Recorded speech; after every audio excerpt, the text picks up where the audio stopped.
Well, that's all the time we have left tonight. Shannon Bream is up next. Miss Shannon, take it away. Good evening, Laura. All right, here is what we have coming up tonight. President Trump versus one of his top Senate rivals, Elizabeth Warren, over who's now running a controversial, powerful federal agency. If the court decides to issue a temporary restraining order, that will absolutely follow the law. A bitter dispute over who's actually leading the Consumer Financial Protection Bureau heads to court. And as we await a decision, Senator Mike Lee says it's clear. He joins us live to weigh in. Top Democrats rally behind Congressman John Conyers and question his accusers. I don't know who they are. Do you? They have not really come forward. He was walking around in his underwear. There's a growing split within the Democrat Party over sex harassment allegations. Townhall.com political editor Guy Benson is here with analysis. Plus, I could barely let you finish proposing. I said, can I say yes now? One of our favorite Brits, Niall Gardner, breaks down Prince Harry's engagement to a commoner, an American divorcee, no less.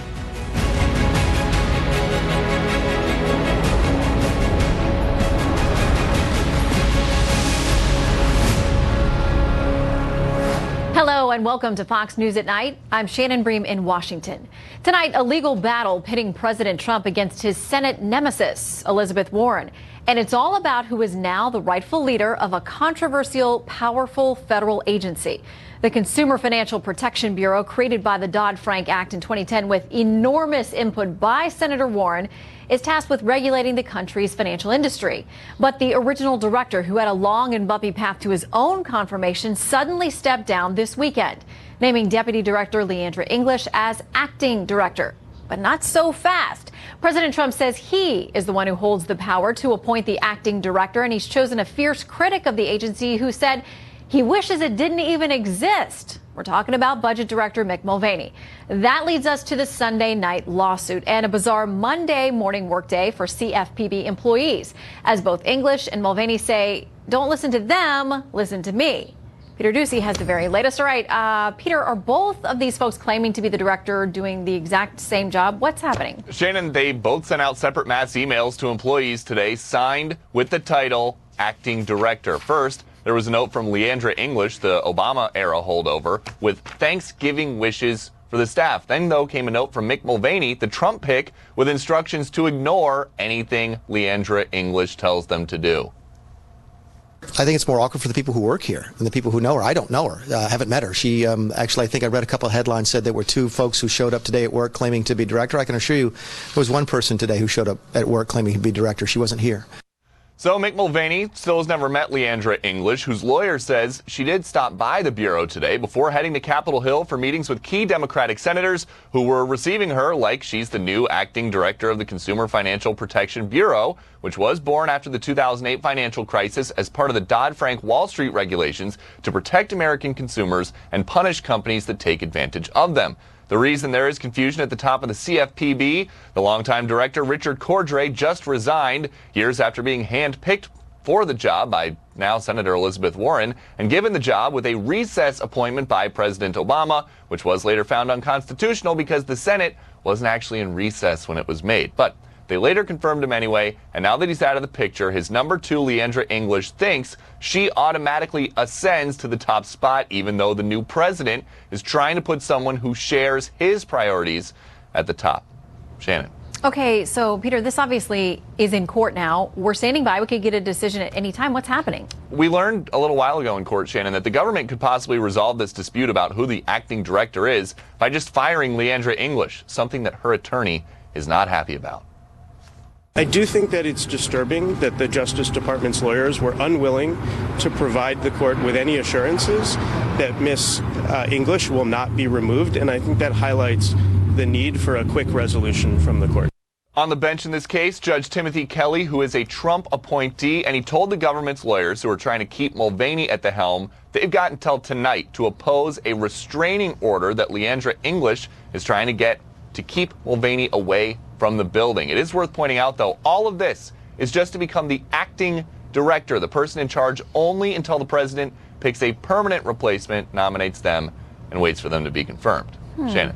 All right, Peter Ducey, thank you very much. My next guest says the agency at the center of this dispute is a poorly designed, unaccountable, and ultimately unconstitutional agency. Now, despite that, he does have a strong opinion about who should be running it in the meantime while it still exists.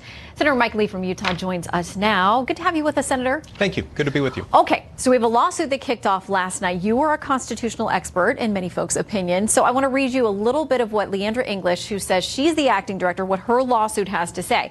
She says the Dodd-Frank Act, now that's the whole act that created the CFPB, this agency, is clear on this point. It mandates that the deputy director shall serve as the acting director in the absence or unavailability of the director. Now, they go on to say the president apparently believes that he has the authority to appoint Mr. Mulvaney under the Federal Vacancies Reform Act of 1988, but the Vacancies Act by its own terms does not apply where another statute expressly designates an officer or employee to perform the functions and duties of a specified office temporarily in an acting capacity, which is exactly what the Dodd-Frank Act does. So how would you resolve this? Well, in this circumstance, we look to whether or not the director is absent and unavailable. In this circumstance, he's not just absent or unavailable. He's not just out of town or going under the knife for surgery. He's gone.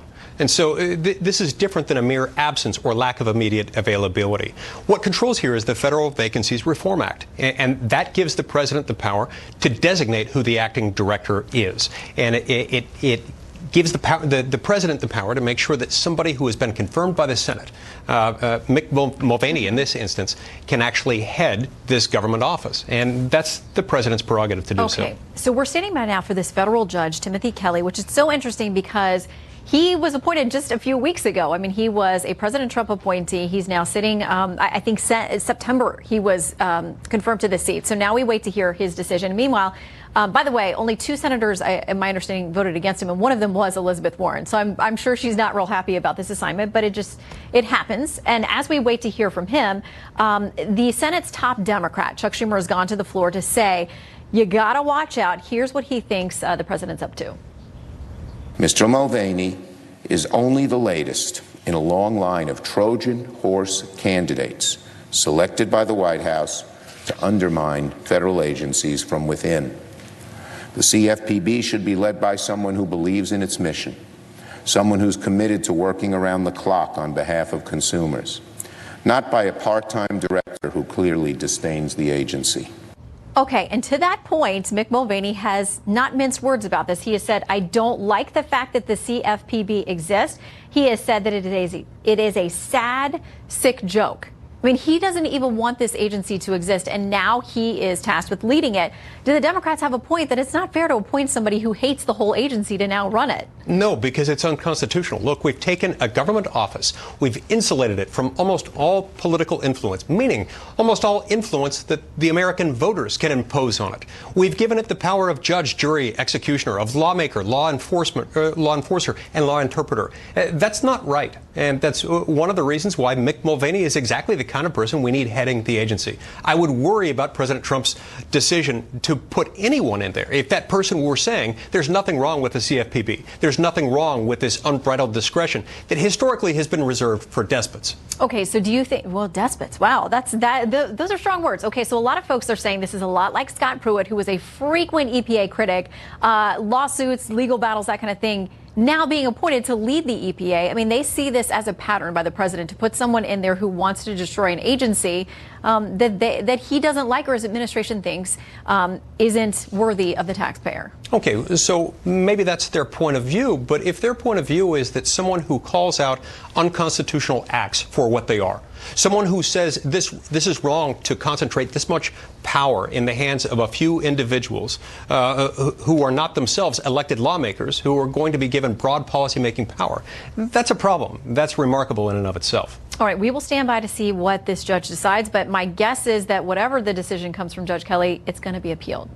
I think that is a fair bet. You need a good appellate litigator once in a while, and I'm sure everybody's gearing up for that. And I'm sure you know a few, having been one yourself. All right, Senator, thanks for coming in. Thank you. Good to see you. All right, it appears top House Democrat Nancy Pelosi is going into damage control tonight over sexual harassment allegations against Michigan Democrat John Conyers and her reaction to him over the weekend. Just yesterday, Pelosi called Conyers, the longest-serving member of Congress, an icon and questioned the women accusing him of harassment.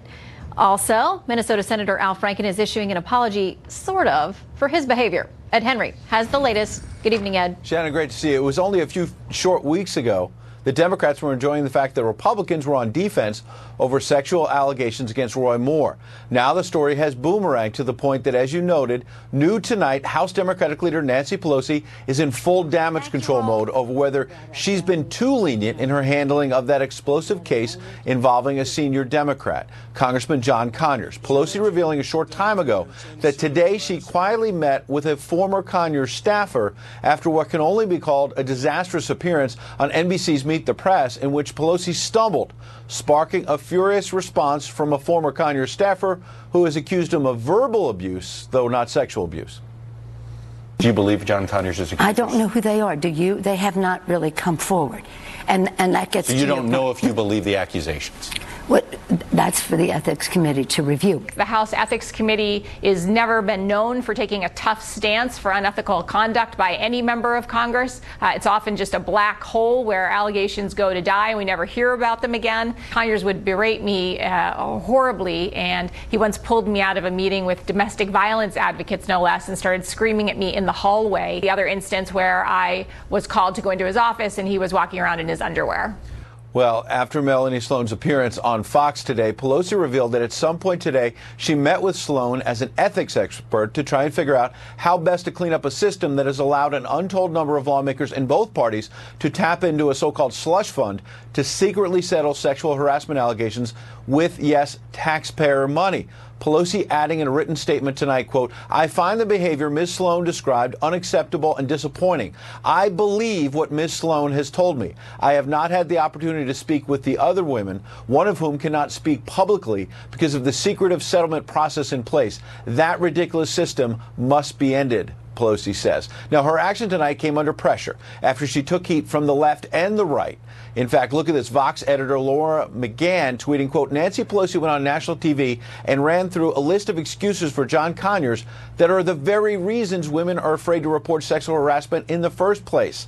Then Matt Schlapp of the American Conservative Union suggested the real reason that she was soft on Conyers is, quote, "Pelosi is a survivor and knows she can't lose support in the Black Caucus, so she is gentle with Conyers. It's always about power." Speaking of power, several men in both parties are trying to hold on to it.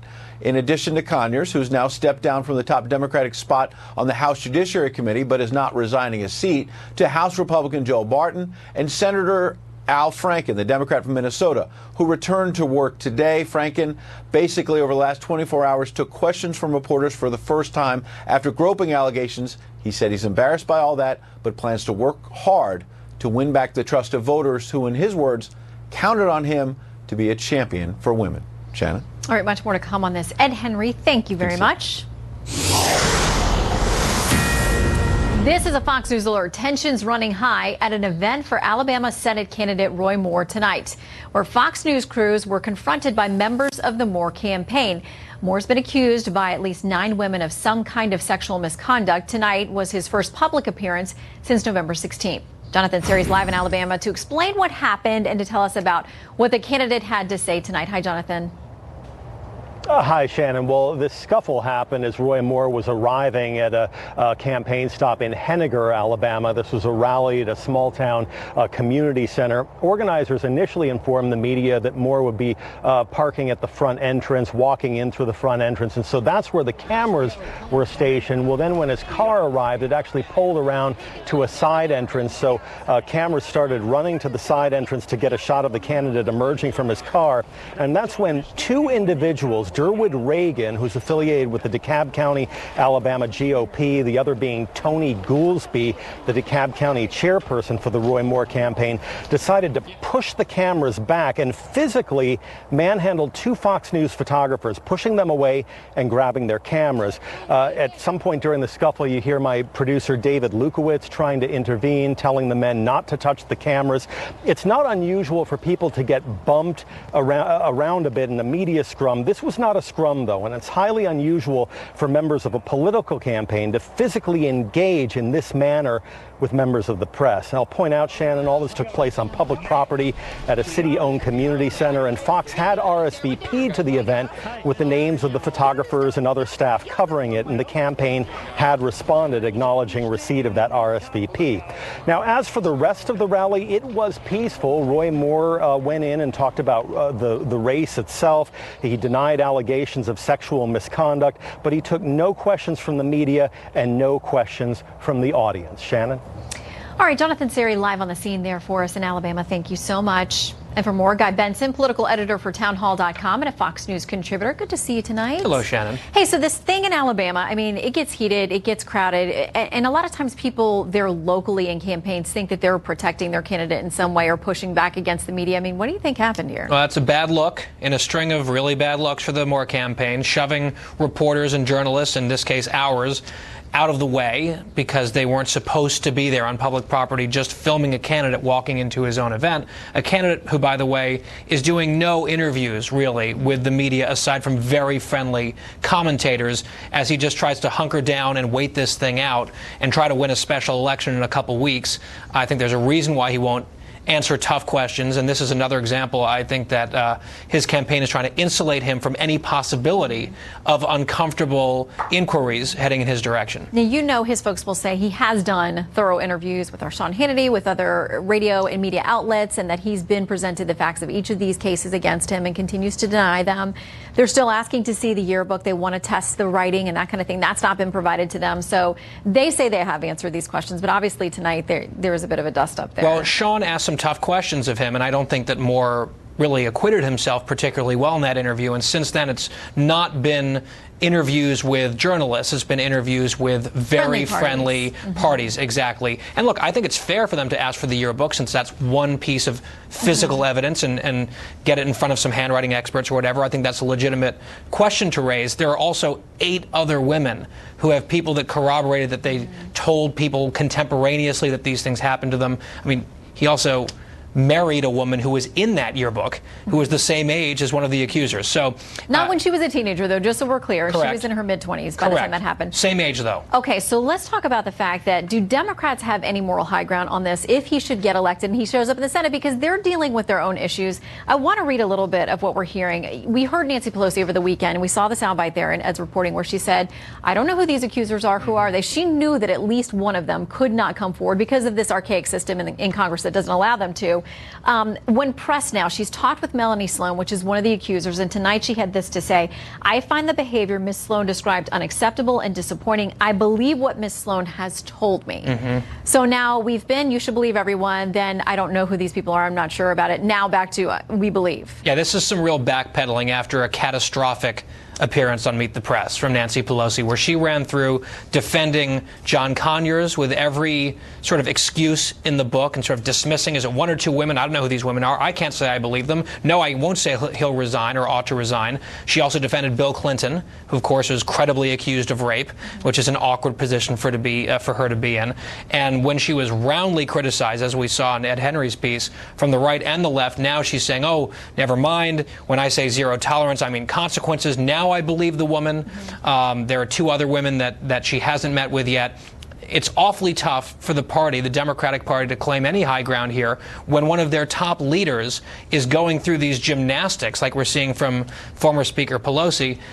And then we might get to Al Franken here. Well, yeah, let me ask you about this real quick, because I want to read part of his apology. Some people say it's not really an apology. He says, I'm a warm person. I hug people. I've learned from recent stories that in some of those encounters, I crossed a line for some women. And I know that any number is too many. Some women have found my greeting or embraces for a hug or photo inappropriate, and I respect their feelings about that. If we're talking about cupping and grabbing someone's butt, I don't know that this, for those people, is going to be an adequate apology or acknowledgement of what he allegedly did. Yeah. Oh, he's just a hugger. He's a little too warm. The hugs were really low, apparently, according to these women. No, when you look at this so-called apology today and in some other interviews he did yesterday, he's arguing essentially that he's deeply, deeply sorry, wants everyone to know how deeply sorry he is for the behavior that he does not recall and will not confirm that he engaged in. He says, okay, I was wrong to have my hands over the breasts in the photo of the sleeping woman, which he has to say because there's a picture of it. But on the forcible kiss, oh, I remember that differently. Oh, these grabbings of rear ends. I get jostled around in chaotic photo ops. I'm sorry. Who gets jostled around in photo ops to the point that you are accidentally grabbing multiple rear ends? And to pretend that this is like incidental contact that was misinterpreted by the women, but he respects their interpretation multiple times with multiple women who say very unequivocally, he grabbed my butt. I mean, this is, I can't believe that he's sort of getting away with this middle ground quasi-apology nonsense. Apology. Well, something tells me that's not over. Any of these stories are not over. More to come. So, Guy, thanks for checking in with us tonight. Good to see you. Always interesting. Yeah, this conversation is very interesting, though a little uncomfortable for a lot of folks. All right, coming up, from tax reform to avoiding a government shutdown, Congress has its hands very full before the end of the year. Will the GOP get something done and quiet the growing chorus of critics inside and outside the party? Plus, General Jack Keane breaks down the president's big meeting with Defense Secretary Jim Mattis. Is North Korea about to launch yet another nuclear test? And why is Russia pointing fingers of blame at the U.S.? And royal wedding bells will soon be ringing. Will there be a real-life American princess? I think having an American married to royalty over in Britain is a fantastic thing. It just shows the world's a better place together.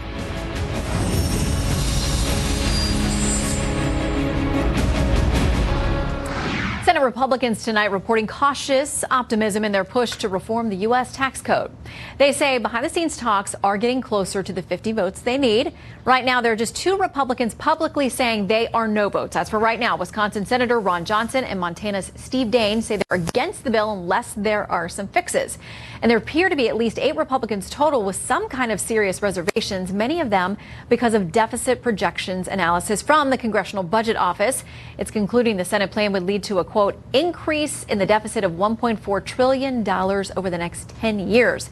So far, there are 22 confirmed GOP yes votes in the Senate, including Rand Paul, who announced his support today. That leaves a whole lot more Republicans unaccounted for. Now, the president says he's not going to hesitate to reach across the aisle to get this thing done. If we win, we'll get some Democratic senators joining us. If we don't win, they won't be joining us. You understand that. But if we win, I think we'll probably have a bipartisan bill, meaning a number of people are going to come over. All right, Democrats are sticking to their talking points, saying the Senate package is tax cuts for the wealthy at the expense of the middle class and lower income earners. Will they successfully block Republicans who have an enormous to-do list before year's end? Politico's Alex Eisenstadt and Washington Times opinion editor and Fox News contributor Charles Hurt join me now. Charles, that sounds so formal. Can we go with Charlie? Because I like that. Okay, guys. So we're talking all kinds of things. There are immigration, funding issues, government shut. There are all kinds of things. But right now we're on taxes. Alex, do the Republicans get this thing across the line? Probably in large part because they need to. They need to get this done. The stakes are really high. The pressure is really on. Republicans need to show that they can get something done legislatively and hand Donald Trump a legislative victory. And look, a lot of Republicans around the country really want this to happen. And so it's likely to get across the finish line. Exactly what the final product looks like, unclear. But it's pretty likely you're going to see something, probably. Well, there are actually questions now today about whether this thing will even get out of committee, which would be disastrous, Charlie. If it doesn't get out of the Senate Finance Committee because a Republican votes no, that's bad news. It's real bad news. And I agree with Alex. I do think that they get something done. And it's not only a legislative win for the president, it's a legislative win for themselves. And if they can't get, failing to get health care through was an unmitigated disaster. Failure to get tax cuts through would be, I think, political suicide for Republicans. And so I think that, and we have seen this many times around here, nothing inspires these people to pull a rabbit out of the hat like Christmas coming on and the imperative of getting something done. And this notion that Mitch McConnell has floated about marrying the removal of the mandate with tax cuts, suddenly that makes it very interesting. And I think it's bolder, but it also makes it more likely that everybody comes at the end of the day, just comes together and says, we got to get something done, and let's just go with let's get on this train. Well, and I asked Leader McConnell last time I sat down with him a couple weeks ago. I said, am I going to be spending Christmas with you? Because know what happens. Like, we all make these plans, Right. and then we get to this cliff, and that seems to be, Alex, when they get things passed. Right, and look, they got to get tax cuts done. You're going to have government spending issues on the table. You've got a tremendous amount of drama with this Alabama Senate race. Who knows whether there's going to be some issues with that. You've got a lot of other issues that are going to be on the forefront in December, and it's going to be a jam-packed month ahead. Yeah, and my understanding is there will be a push, if Roy Moore wins, there's going to be a push, or if he doesn't, to push back potentially the swearing-in date and the acceptance of whomever wins that, and based on how the vote may impact what they're trying to get done. All right, now we have to talk about another mini scandal that happened today. The president was hosting and honoring Native American code talkers. Charlie's getting very excited. And there were some things that he said that sparked some reaction, so we're going to play all that for you. Here it is. You were here long before any of us were here, although we have a representative in Congress who they say was here a long time ago. They call her Pocahontas. It is deeply unfortunate that the President of the United States cannot even make it through a ceremony honoring these heroes without having to throw out a racial slur. I think what most people find offensive is Senator Warren lying about her heritage to advance her career. Oh, Alex, where do we go? We'll give you the first swing at this. Well, isn't the issue here that Donald Trump wants to go after Elizabeth Warren because he sees her as someone who could run against him in 2020? I know a lot of Republicans who would love to see her run. Potentially, and he went in after 2020. Al Franken. He was, last week, although some different issues there, but another person who was rumored. One just wonders if Trump is focusing in on some of these people who he sees as potential, opponents in 2020. Well, and, Sarah did also say in that briefing, Charlie, she wants to know why more people aren't focused on Elizabeth Warren claiming to be Native American during some of the years when she was, which she admitted to after years of denying it and saying it didn't happen. Then she did, I think it was in 2012, admit, I may have indicated that at some point I had Native American heritage as part of, my career reporting and advancement when I was teaching in law school. No one's going to investigate that. No, they're not. And it's a perfectly fair question to ask. But I think that the biggest thing for Donald Trump is that he loves, I think the word is trolling. He loves driving his enemies crazy, especially in the press, and he lobs these hand grenades because he knows they're going to go bonkers over it for days on end. And on top of it, it's very funny. But was this the format, though, with these gentlemen, her true heroes? I get your point. That's probably a fair criticism. But at the same time, for a guy who has built his entire political career, which is not that long, on being sort of politically incorrect, very daring and unpredictable, it's par for the course. Charles, Alex, good to see you both. Glad you made it back from Thanksgiving. See you soon. All right, coming up, new details on the special counsel's probe of former National Security Advisor Mike Flynn, and it really may not have much to do with Russia. Plus, North Korea has been uncharacteristically quiet. General Jack Keane joins us live to discuss whether that is about to change in a big way. Stay tuned. Sources close to the Russia investigation tell Fox News they're starting to see a light at the end of the tunnel, with a key phase of special counsel Robert Mueller's sprawling probe into allegations of collusion between the Kremlin and the Trump campaign apparently coming to a close.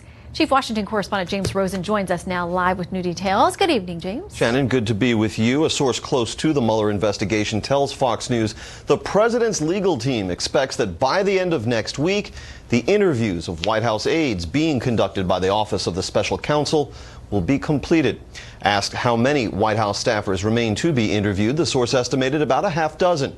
Lawyers for President Trump do not expect any request for the president himself to be interviewed. There has been no internal or external discussion of that, the source told me. At the same time, the case of former White House National Security Advisor Michael Flynn appears to be advancing. ABC News reported Flynn's lawyer met with the special counsel's team today. That followed last week's disclosure that Flynn's lawyer has ceased sharing information with lawyers for the president and other concerned parties. Flynn and his son Michael are reportedly under federal scrutiny for their firm's work on behalf of the government of Turkish President Recep Erdogan. Investigators are said to be probing whether General Flynn improperly withheld data from federal forms about his representation of Turkish interests, for which he only registered as a foreign agent belatedly in March, after he was fired from the White House. General Flynn is also said to have worked on a documentary film critical of exiled Turkish cleric Fethullah Gulen, who spent the last 20 years living in Pennsylvania and whom the Erdogan government blames for inciting a failed coup in Turkey. Still others have charged that Flynn was contemplating some kind of kidnapping mission against Gulen, something Flynn's lawyer has denied. In all, lawyers for the president and his supporters project confidence now that any crimes Michael Flynn may have committed, and we should note he's been charged with nothing at this point, likely derive from his work with Turkish interests and not from anything having to do with the president or Russia. As the president has said on multiple occasions, and there's still been no credible evidence showing any kind of collusion with the Russians and the Trump campaign. So these are probably just issues relating to General Flynn and his outside business dealings, and not directly related to the campaign. I have heard some of what Mark is saying, that people feel like that this isn't raising anxiety levels, that there is a sense that Flynn has to make his own choices, that it doesn't necessarily blow back on the president. But there's also a reality that this White House is dealing with the cloud of an investigation. After the interview phase is over, the president's lawyers expect Director Mueller to make his decision on whether to file additional charges. And they say every indication they have, Shannon, is that Director Mueller does not want to prolong these proceedings. Well, you know, having covered other special counsel and things over the years in Washington, sometimes these things take years. The fact that they'd be talking about wrapping up seems pretty succinct.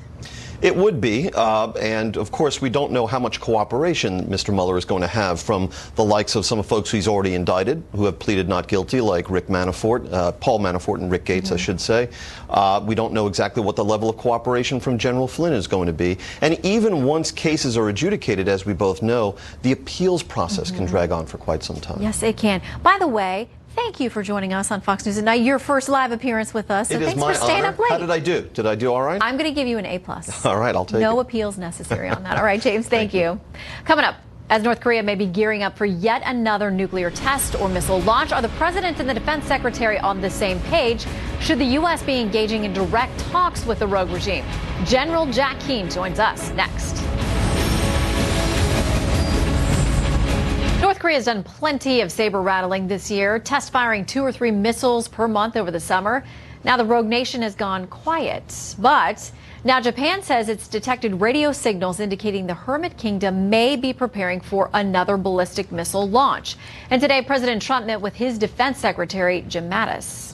I'm sure that was on the conversation list. General Jack Keane joins us now live to talk about the latest developments. General, always good to see you. Yeah, good to be here, Shannon. Okay, so let's talk about North Korea. There is a sense that they've been quiet. Do we think it's the pressure working on them, or do you think they're gearing up for something they hope will shock the world? Well, I think most of us, hopeful that we are, is that some of this pressure has had some impact on them, and they've been actually gone quiet, possibly reconsidering their position. If they start testing again, they haven't done any missile testing in 2 months, they haven't done a nuclear test in 9 months.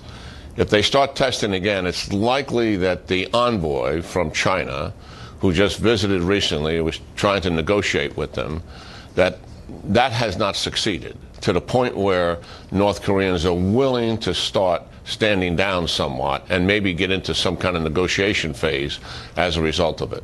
But if the testing resumes and the bellicose resumes, we're kind of back where we were. Okay, so the deputy foreign minister, Russia's deputy foreign minister, today talking about this. This is reported by the TASS news agency. Here's what he is reportedly saying. I have to say regretfully that the actions which Washington undertook in October, November, the unplanned drills, affect greatly our dialogue on settlement on the basis of the roadmap. He then said the United States and its allies should at least reduce the scale of their regular military exercises they are holding in the region of the Korean Peninsula.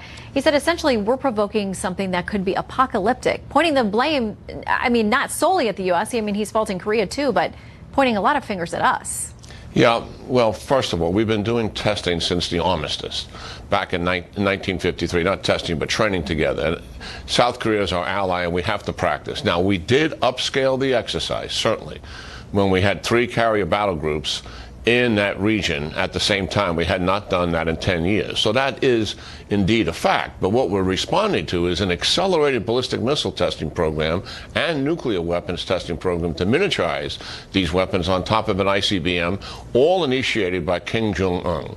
And we're simply trying to convince him that there really is a military option that's here, and it's something you don't want to go toward. And here's some evidence of what that could be like.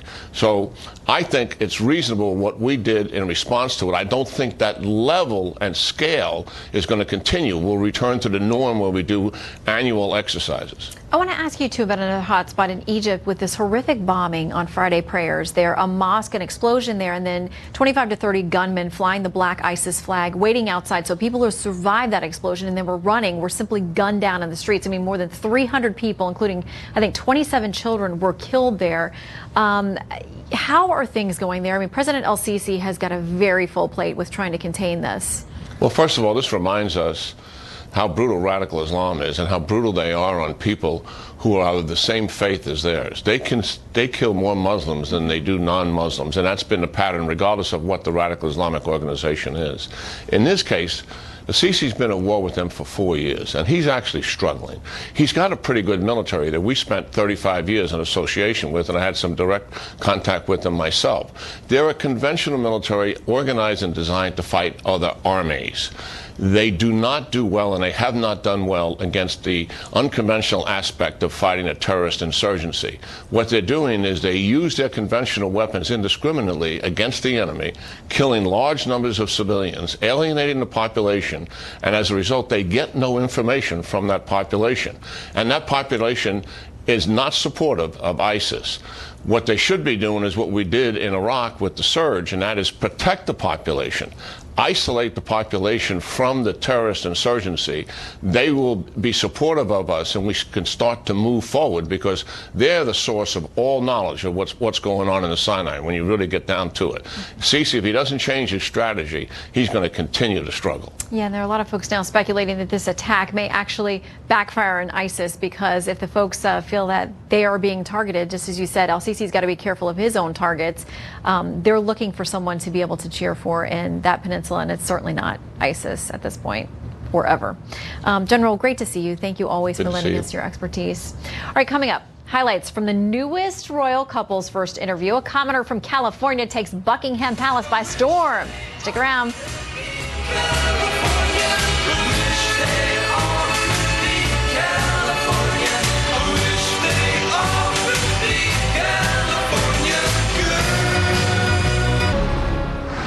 From Los Angeles to London, it is a story fit for a fairy tale wedding.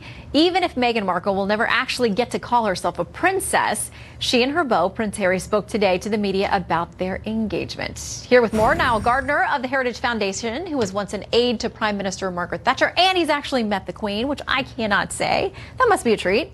It certainly was, actually. I've met her twice, and the Queen is an absolutely outstanding person, a great leader, I think, for the British nation and for the Commonwealth as well. Well, and apparently she had to sign off on this because if you're a certain in line to the throne within, what is it, 6? I think he's number 5. The fifth, yes. That you have to go to the Queen for her approval. And this is so interesting because we're talking about an American.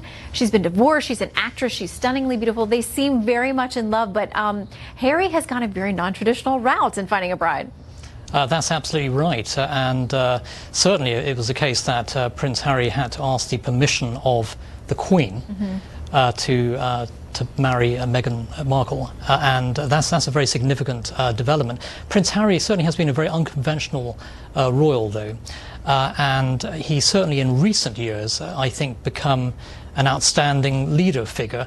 He served 2 tours of duty in Afghanistan in southern Helmand province, right on the front lines there in the war against the Taliban. He's been a tremendous figure in support of veterans charities, including the Walking with the Wounded charity. He was the founder of the Invictus Games. And so Prince Harry's popularity with the British public has absolutely soared in recent years. And he is really seen today as a born leader. So I think there's tremendous celebration in the UK over today's announcement. And apparently a lot of broken hearts now that's official. And he apparently is, moving forward with an American, which makes us, listen, we're all a little bit interested in this. Not everybody, but a lot of us around here, we like to watch the royals. We think it's interesting. But then when an American's involved and she'll become, I think, a duchess, it's a lot of fun to watch. And both of them talk today. I want to play a little bit of what Meghan had to say about the Queen. It's incredible. I think, to be able to meet her through his lens, not just with his honor and respect for her as the monarch, but the love that he has for her as his grandmother, all of those layers have been so important for me, so that when I met her, I had such a deep understanding and, of course, incredible respect for being able to have that time with her. And we've had a really, she's an incredible woman. I get, like, meeting the parents is one thing. Meeting the grandmother who happens to be the queen, that's got to be overwhelming. But Harry talked there about how Meghan will essentially become a member of the team. And this is a team, the royal family. It certainly is. It's an extremely important team at the helm of Great Britain. And I think that the addition of Meghan Markle will be, I think, a significant boost actually to the Anglo-American special relationship. This is very good news actually for the further strengthening of the alliance between the US and the UK, the beating heart of the free world. I think she will be warmly embraced by the British people. And I believe she will be the first American to marry into the royal family. So this is a very significant development, and I think a very, very good day actually for the United States and Great Britain and for the Anglo-American special relationship. Well, it is a very special relationship. We'll see if we get invited to the wedding. They've talked about doing something a little bit non-traditional. We want the big fancy wedding. So we'll be watching very closely. And if that happens, of course, we'll need more of your input, Niall. Be delighted. Good to see you. Great to see you. Thanks for coming in.